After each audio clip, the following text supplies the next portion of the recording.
Nevruz Uysal, siz neler söylemek istersiniz?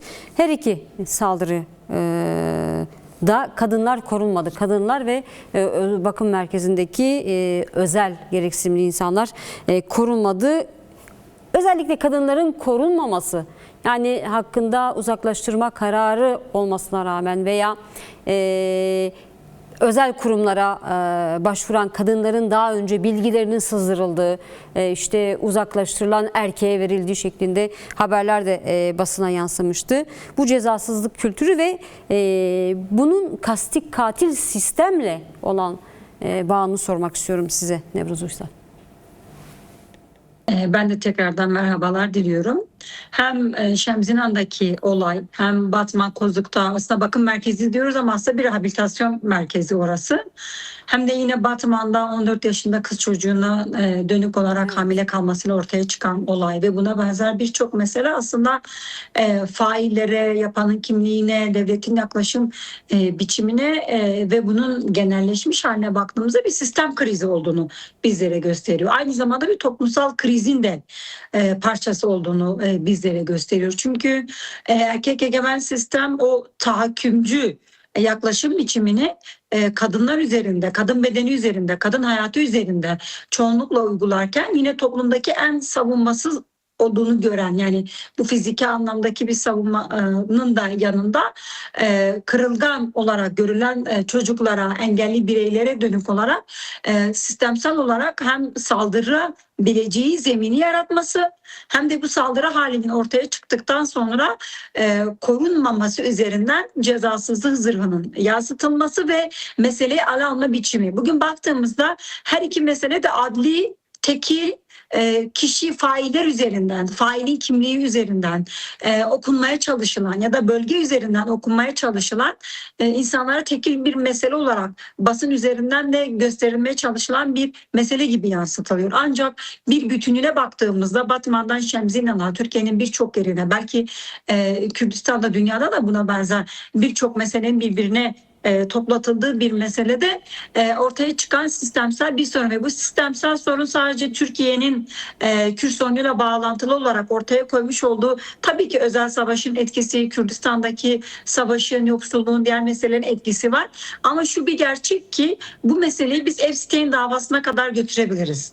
Bu meseleyi başka birçok meseleyle bağlantılandırabiliriz. Çünkü dünya üzerinde kadınların yaşamına, bedenine, hayatına, onlarla bağlantılı olarak çocuklara, engellilere, doğa üzerinden kurulan bu tahakkümün tamamını ortaya çıkardığı bir mesele erkek olma, erk olma, bir hükmetme mekanizmasının kendisi ve bu sadece devlet mekanizmaları üzerinden işlemiyor. İşte Aile Sosyal Politikalar Bakanlığı ruhsat vermiş o kuruma ya da Şemzinan'daki fail bir uzman çavuş, asker, güvenlik, devletin gücünü koruyor. Ama aynı zamanda bir bütün takip sistemine baktığımızda işin içinde devlet erkini, sermaye mekanizmasını, toplumsal olarak tırnak içerisinde Şemzinan'daki olayda işte aile büyüklerinin olaydan önce arayı bulma konusundaki kendilerine yaratmış oldukları ağları, bunun yargı boyutuyla nasıl cereyan ettiğini bir bütünle üzerinden baktığımızda aslında geçmişten günümüze kadar kendini devreden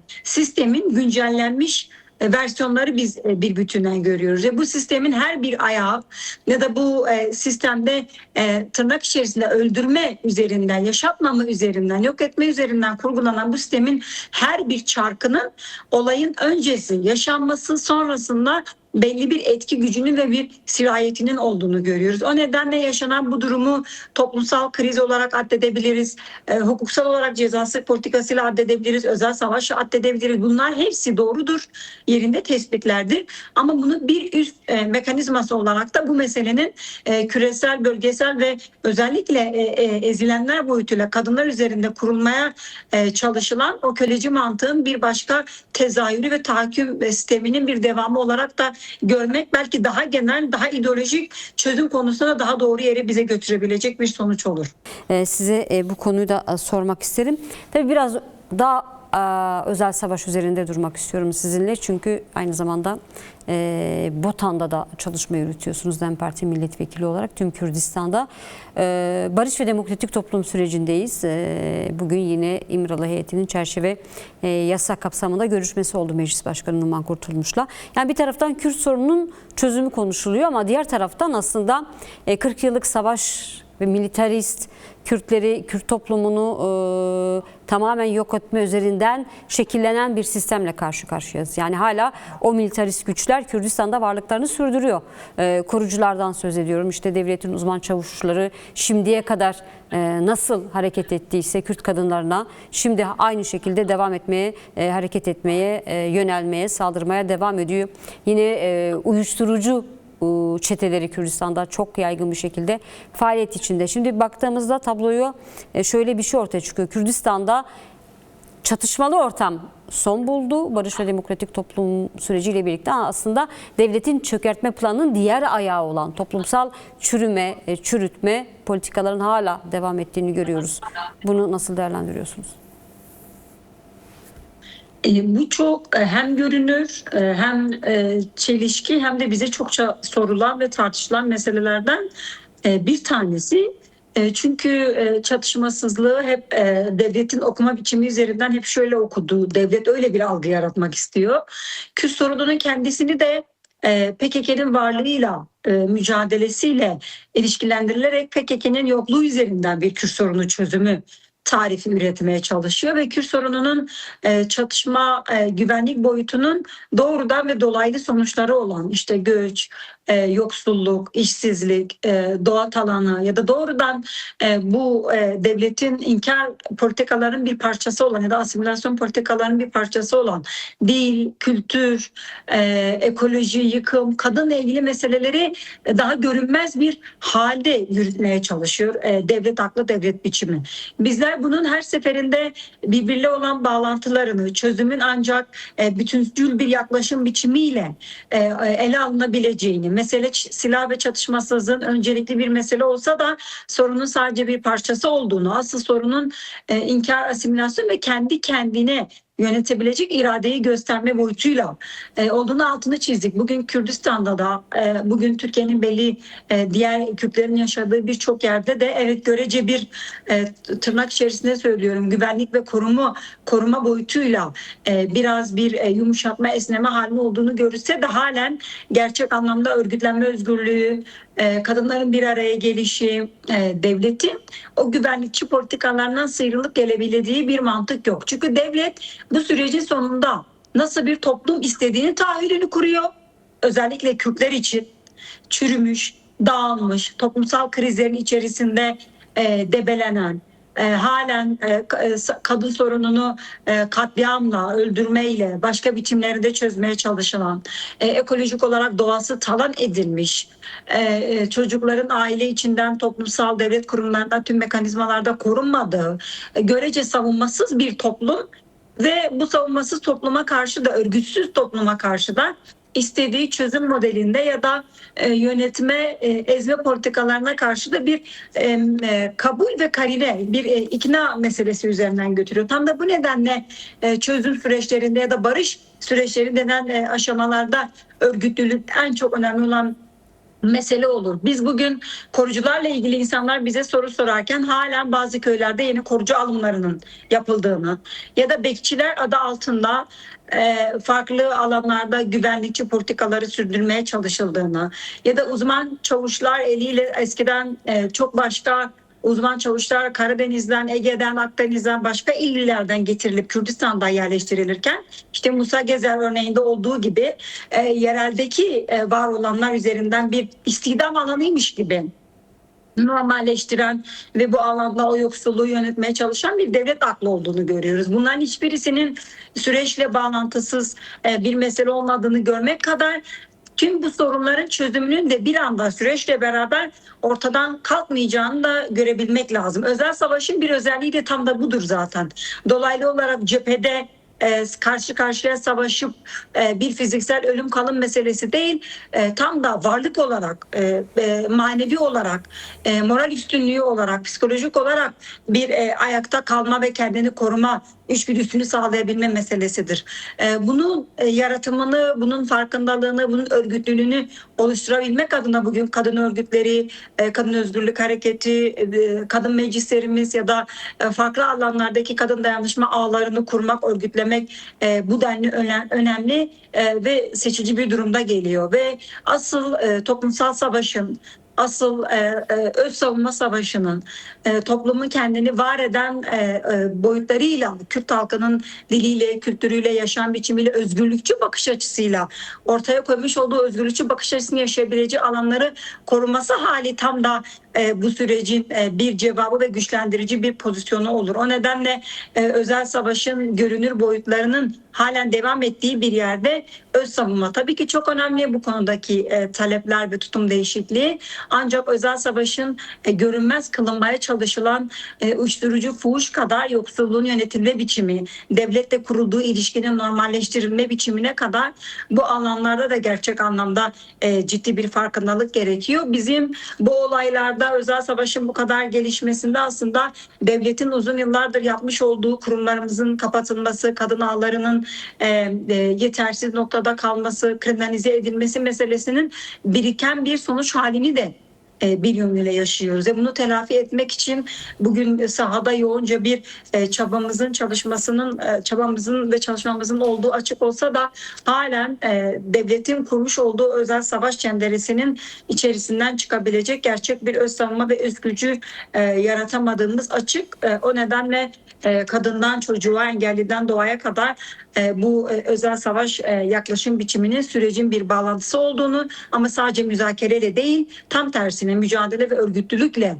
aşılabileceğini hatırlatmak isterim. Peki Nevruz Uysal, tam da bu noktada DEM Parti nasıl bir politika yürütüyor? DEM Parti yönetimindeki 3 belediye, 3 kent, kadın kenti olmak için tabii deklarasyon yayınlamıştı. Yani bu yönlü kadınların güvende yaşayacağı kentler olma çabası içinde. Yerel yönetimler, şimdi aynı zamanda bir sistem tartışması da yürütüyoruz. Var olan merkeziyetçi yönetim aynı zamanda erkek aklının oluşturduğu, erkek egemen bir devlet sistemi. Diğer taraftan DEM Parti olarak güçlü yerel yönetimler öngörüyorsunuz.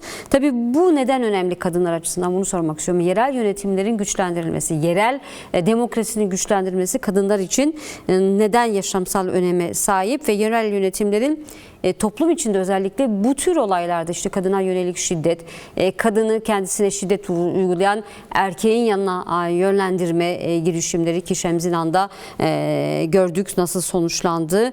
Bu noktada nasıl bir öneme sahip ve öz savunmayı da sormak istiyorum. Kısmen girdiniz az önce. Toplumsal refleksler zayıflamış dedi az önce ilk bölümde aldığımız konuklardan Rüken Zeryem Işık arkadaş, TC aktivisti. Bu noktada ne yapmak gerekiyor? Çok geniş bir soru sordun. Yani biraz özetle kısmen anlatmaya çalışacağım. Şu bir gerçek, bugün Türkiye toplumu Kürdistan'da yürütülen savaşın yarattığı durum, özel savaş politikalarının etkisi, 10 yıllık çökertme planının yaratmış olduğu tablo, devletin kadın politikaları meselesinde hem kurumsal denetimsizlik meselesi hem de cezasızlık politikasıyla bunu cesaretlendiren bir noktada olması, kadınları işte aile yılı politikalarıyla hapsettiği cendere, tüm bu tabloyu yan yana getirdiğimizde işin içine birçok boyutta diğer krizler, yani toplumsal krizlerin bir aradalığı işin içerisine geçtiğinde gerçekten toplumsal olarak sadece kadına şiddet meselesi yönüyle değil, toplumun toplum olarak var olmasını sağlayabilecek diğer alanlara saldırı konusunda da benzer noktalarda o toplumsal refleksif ya da toplumsal kitlesel karşılık verme halinin kimi yerlerde çok güçlü, bazen de bu noktada çok pasif kaldığını görüyoruz. Özellikle güçlü çıkan yerlerde, hatırlarsanız işte Şırnak'ta uzman çavuşun saldırısı sonrası toplumun, işte halkın ona göstermiş olduğu tepki ve saldırı hali, ya da işte daha önce yine Van'da benzer noktalarda halkın göstermiş olduğu tepki halen toplumun bu noktada öz savunmasının refleksini koruduğunu gösterir. Ama bu koruyan bu refleksin açığa çıkmasını yaratabilecek mekanizmalarda biraz siyasal toplumsal öncülerin, biraz toplumsal olarak örgütlülüğün yaratacağı, kadın kurumlarının yaratacağı etki ve sonuçla biraz öncelenip ön plana çıkarılabilir. DEM Kadın meclisi olarak bizler işte bu toplumun var olduğunu bildiğimiz, zaman zaman çok güçlü şekilde kendini gösterdiği, toplumsal olarak gördüğü ama bazen de refleksiz kaldığı, devletin baskısı, kriminalizesi, yoksulluğu, işte yaklaşım biçimi, feodal kodların yaratmış olduğu toplum gerçekliği, hepsini bir araya getirdiğimizde işte bu kodları ya da bu gerçekliği aşacak, gerçek anda bir kadın özgürlükçü toplum yaratabilecek mekanizmalarda sorumluluk bize düşüyor. Bu yerel yönetimlerde hakeza öyle. Devletin kurumsallaştığı merkezi sistemde, devletin yönetme biçiminde de öyle. Yerel mekanizmalarda da öyle. Ve bir dönüştürücü etki yaratmanın en önemli ayaklarından bir tanesinde de yerel olarak yaratabilecek sonuçların olduğunu biliyoruz. Özellikle geçmiş deneyimlerimizde belediyelerde kadın danışma merkezlerinin olması, işte mahallelerde kadınların başvurabileceği kurumlarımızın varlığı ya da danışma bürolarının sıklığı, buralarda sadece kadına şiddet üzerinden değil, çocuk istismarı meselelerinde gelip başvuran, kadın yoksulluğu meselesinde çözüm bulunması istenen ya da henüz şiddet görmeyin, bunun emarelerini görüp bunu engellemek isteyen, yani çok boyutlu bir başvuru ve bu başvurunun yaratmış olduğu bir dayanışma ağının kendisi vardı. O nedenle kayyum tahribatından sonra yeniden yerel yönetimleri ele aldığımızda nasıl ki kayyumlar ilk olarak bizim kadın kurumlarımıza, dil kurumlarına ve gerçek anlamda toplumun yararına olan hususlarda saldırı ve kapatma hali gerçekleşmişse, bizlerin de bunun aksine toplumu kendi öz savunmasını yaratabileceği, güç alabileceği, dayanışmayı öğrebileceği alanları yeniden aşmakla kendini gösterdi. Kadın kenti ilan edilen yerlerden bir tanesi Şırnak, Cizre'ydi ve burada kadına şiddet bu başlıkların en önemli bir tanesi. Tek başına bu değil tabii. Kadın ekonomisi, kadının mahalledeki yaşam biçimi, çocuklara kreş ya da çocukların eğitilebileceği alanlar, kadınların nefes alabileceği şehir içinde ya da mahallelerdeki alanda, bunlar hepsi bu işin bir parçası ama en önemli meselesi de şiddet meselesi. Çünkü kadına şiddet yapısal olarak tüm diğer meseleleri de görünmez kılan ya da diğer meseleleri de gölgeleyen temel bir mesele. Bu noktada devlet mekanizmaların zaten çoklukla yetersiz kaldığını hem misafirimiz hem de önceki uluslarda bunu çokça dile getirdi. Çünkü bu kurumlara mekanizma yok. Bugün okullar bir şiddetin ya da bu istismarların mekanı haline geldi. Rehabilitasyon merkezleri öyle, hastaneler hakeza öyle. Hatta bazı yerlerde belediyelerin ya da Aile Sosyal Politikalar Bakanlığı'nın kadın merkezlerinin gelmiş olduğu suç mahalli böyle. Tam da bu mekanların, yani bir bütünen toplumun içerisinde şiddet mekanı ya da istismar mekanı ya da o şiddetin örüldüğü mekanların olduğu yerde bu mekanların tersine çevirebilecek bir yerel yönetimler politikası, bir merkezi politika olmazsa olmaz. Merkezi boyutta devletin yapmış olduğu kadın konusundaki politikaların hepsine, şiddet üzerinden aile yılı ilan edilmesine, kadının sıkıştırıldığı işte doğum ve annelik meseleleri, hepsinin yaratmış olduğu refleksler, açıklamalar, değiştirme konusundaki birçok çabamız var ki bunun için DEM Kadın Meclisimiz ilk kez meclis tarihinde diğer partilerin kadın komisyonlarıyla ya da kadın vekilleriyle bir araya gelerek çok ciddi bir hazırlık içerisinde ve uzun yıllardır aslında ilk pratik olarak öncelenmiş olabiliriz. Tam da kadına saldırının ve şiddetin bu kadar arttığı bir yerde meselenin ortaya çıkış boyutuyla. Yerel yönetimler ise yeni bir konferans yaptık. Bu da çokça işletildi. Sizler de canlı verdiniz ve bu yönetimler konferansının 2 günü kadın eş başkanlar, meclis üyeleri ve bu politika üretenlerle beraber yapıldı ve orada en önemli çıktılardan bir tanesi de belediyeler üzerinde yürütülen kadın politikalar meselesine kadını güçlendirecek, öz savunmasını artıracak, kadının özgürlük alanındaki farkındalıktan eğitime, atölyeye, öz savunmasını güçlendirebilecek, ekonomik güçlenmeye, öz savunmasını güçlendirebilecek, çocuğa bakım meselesine, ev içi emeğin görünür kılınmasına kadar birçok yönlü kararlar alındı ve yerel yönetimler bunların ilk elden yaratabilecek, gösterebilecek, topluma etki edebilecek alanlar olması açısından çok önemli. Bugüne kadar yapmış olduğumuz pratikler ve bu konferansta alınan kararların yaşam bulması meselesinde belki de kadınların en büyük öz savunması başvurabilecek bir kadın örgütünün, bir yerel yönetimleri olduğunu bilmesi